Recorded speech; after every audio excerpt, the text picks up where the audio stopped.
is going to be a general attitude and a general approach to life altogether. So that's what is important to Rida. And Rida has to be properly understood, because if it's misunderstood, it becomes an extremely passive concept. It causes us to engage in passivity, which nothing in Islam leads you to. If anything you learn in Islam led you to become a passive person, everything, then you misunderstood what it was teaching.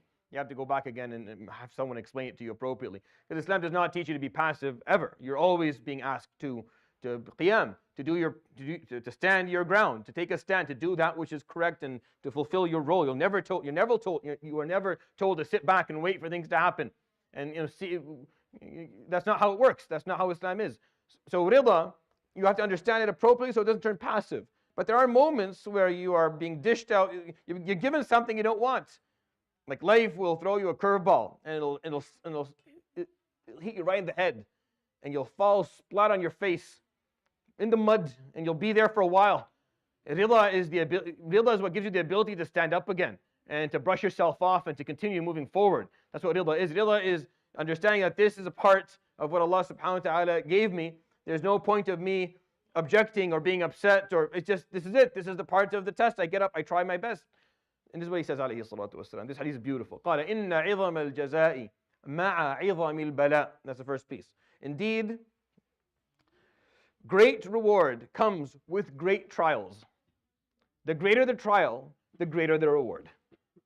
So if you want a great reward, you have to go through a great trial. If your trials are all small and insignificant, then so will your rewards. They'll be the same. They'll be just as small and insignificant. So you want great reward Yawm al-Qiyamah, then you're going to be trialed with great trials. وَإِنَّ اللَّهَ إِذَا أَحَبَّ قَوْمًا ابتلاهم. And if Allah subhanahu wa ta'ala loves a group of people, a nation, or an individual, then He will trial them. He will put them to the test for sure. If He loves them, then He will trial them. Scholars and Ahlullah from the past would feel better if they got a negative thing in life versus a positive one. It's a really weird thing. But they would say that if I got something positive, there's the possibility that Allah subhanahu wa ta'ala looked at me and said, you're no longer worth it. Here's dunya. You want dunya? Here's dunya. Take what you want of it. But if He gives me something difficult, then I know He still cares. If He gave me difficulty, then I know that He still cares about me. He's still looking at me, seeing me sin, and He's giving me a way to get rid of my sin and to prove myself. So they would be much more comfortable with a difficulty than they would be with an ease. We ask Allah to give us ease. Say Ameen. I'm not asking for difficulty, but I'm explaining to you how some people kind of understand things, because they knew وَإِنَّ اللَّهَ إِذَا أَحَبَّ قَوْمًا ابتلاهم. If He truly loves you, then He will trial you. فَمَنْ رَضِيَ فَلَهُ الرِّضَى وَمَنْ سَخِطَ فَلَهُ السُّخْطُ أو السَّخَطُ. Those who accept it, those who are in content with the trials they are given, then that's what they'll get. They will get content and satisfaction. And those وَمَنْ سَخِطَ, and those who get upset, those who are angry and disgruntled because of the test, then that's what they'll get. Disgruntlement and upset. Whatever you do is what you get. You're trusted. The test is going to be there. Whether you're happy or upset, whether you are content or whether you're not, whether you're satisfied or not, the test stays. So if you show satisfaction and acceptance, then that's what you have. You walk around with satisfaction and acceptance. And if you show disgruntlement and upset and objection, then that's what you have. You walk around with objection and it doesn't change. The test is still there. It doesn't go away. Your reaction to it doesn't change its existence, but it changes what you get for it. Nothing comes from Allah subhanahu wa ta'ala labeled. Nothing comes from Allah subhanahu wa ta'ala labeled as an act, as a blessing, or an act of punishment. Nothing. It just comes unlabeled. The label gun is in your pocket. You label it. What do you want it to be? Do you want it to be something good for you? Then you'll label it like that. And if you want it to be punishment, then you label it that way as well. فَمَنْ رَضِيَ فَلَهُ الرِّضَى وَمَنْ سَخِطَ فَلَهُ السُّخْطُ.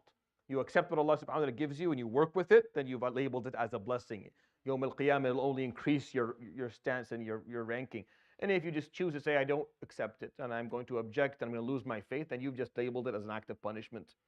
Because it's based on how you deal with it. He never labels subhanahu wa ta'ala. So don't ask, was this coming to me, Allah subhanahu wa ta'ala's punishment? Or He doesn't label things, you do. He just gives you ibtila, just gives you a trial. And then you decide what you want to do with it.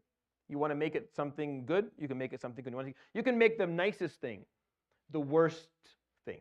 You can make the nicest moment in your life the worst moment on the day of judgment. You can look back and say, that was the worst. Allah subhanahu wa ta'ala gives you $1 million. At that moment, it's the most amazing moment of your life. You don't use them right, Yawm al-Qiyamah, you look back and say, that was the worst moment of my entire existence. I wish it never happened. And then on the other hand, you could be given the most difficult situation, the worst day of your life. You deal with it well, and then Yawm al-Qiyamah, you look back and you say, that was the best moment. Because look at all the reward I got. Look how it helped me, it saved everyone around me. Things that happen in the world around you and to you aren't labeled. You label them. Remember that. You're the one who chooses what to do with this. You just get dished out. Here, deal with it. Sometimes it's great, you like it. Sometimes you don't like it. But on the day of judgment, whether you like it or you don't like it will depend strictly on how you dealt with it when you got it. That's why he said, فَمَنْ رَضِيَ فَلَهُ الرِّضَى وَمَنْ سَخِطَ فَلَهُ السُّخْطُ. You show satisfaction, you acceptance, and that's what you have. And you show disgruntlement, that's what you have. It's all about you. You decide.